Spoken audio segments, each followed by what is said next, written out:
I think I would play this in almost any aggro deck I was playing too. I mean, he's just that good.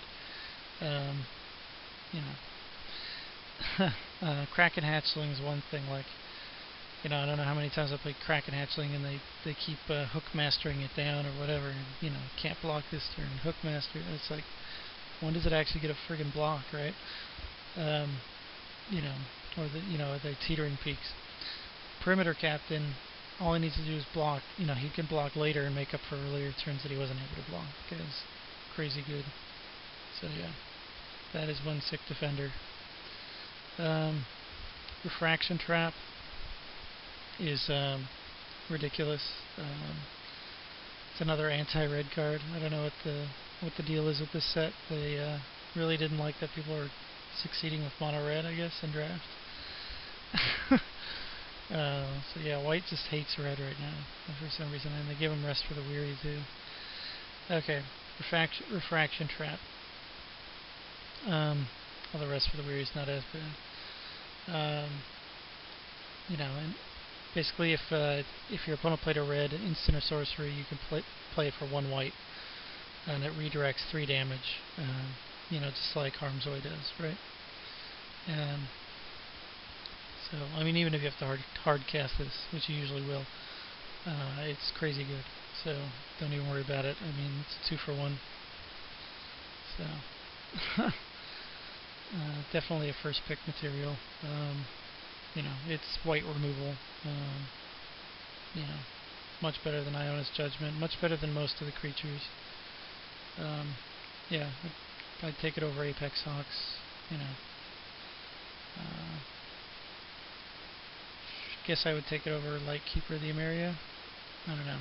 Pretty close. Lightkeeper's sick. Anyway, it's pretty good. So, definitely white removal.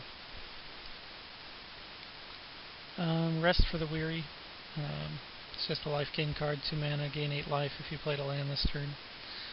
That's fine.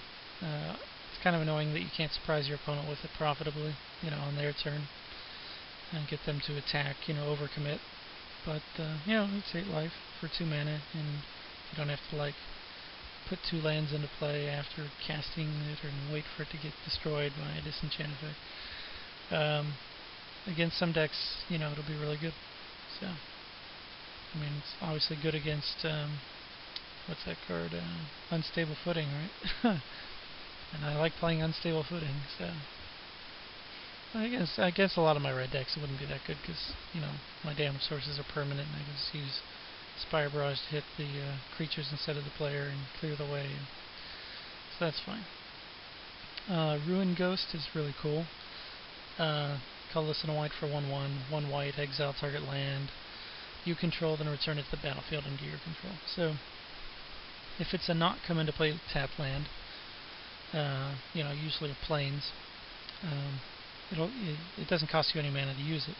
You can also use it to get double colors. So you tap a white and your other land that you want to come back, and then you use the white, remove, exile the other land, etc. So you can get your double color. It's also insane, obviously, with all the come into play effect lands. Obviously insane with landfall. So if you have cards to work with it, it's awesome. If you don't, then it's garbage. So pick it accordingly. I would want, in order to take it, highly or even play it,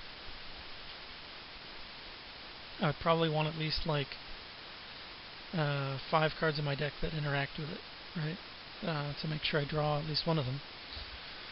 So that means a landfall dude, lands that come into play and have an effect, etc. If I have with this guy in my deck, I might splash a land that comes into play that does something I want, like the make a creature token land or something. Even if I'm not in the color, so the flying one, etc. So if you're in white, pick up those lands higher than you used to.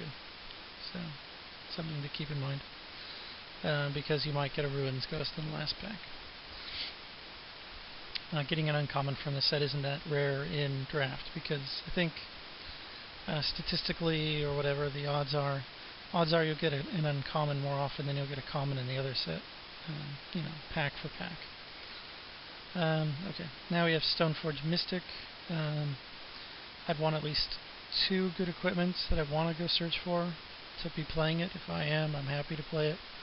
If I have a few, I would take it, as highly as I would take one of those equipment cards, because it's good. Go get your adventuring gear, sure, yeah. Go get your machete, yeah. So just think of it that way. And then the other abilities is kind of nonsense, unless you're playing grappling hook, and then it's still not that good because it only reduces its cost by 2. So, I mean, it's a cool card, I guess. Its ability is a little random, but the fact that it's got a body and it tutors for a good card, it's like a trinket mage, so it's definitely pretty good. Not a 2/2 like trinket mage, but it's cheaper as well. So yeah, pick it up about at the same place you would pick up one of those equipment that you drafted earlier. Then we've got Talus Paladin, who's ridiculously stupidly good. 3 and a white for a 2/3, and then he's not if you don't have a ton of allies, but he is if you do. He's certainly amazing even if you don't have a bunch of allies, because he's 4 for a 3/4. It's like 3 for a 2/3 is just amazing in Zendikar, because there's so many aggressive creatures and people just playing two power creatures. So, if you have the ally deck, take him first. If you don't, take him fairly highly as a creature. Take him over the 3/3 first strike guy, certainly.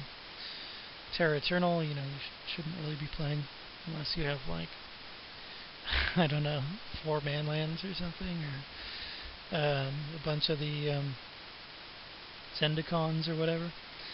So, anyway, it'll be funny if somebody makes that work in a draft and I see it, but, generally, no. Veteran's Reflexes is solid. I wouldn't take it over any good creature or removal, but, it's a good filler card at the end, like the Prevent 3 effect. So that's it. That's white, and then I'll go over blue next. Talk to you guys then.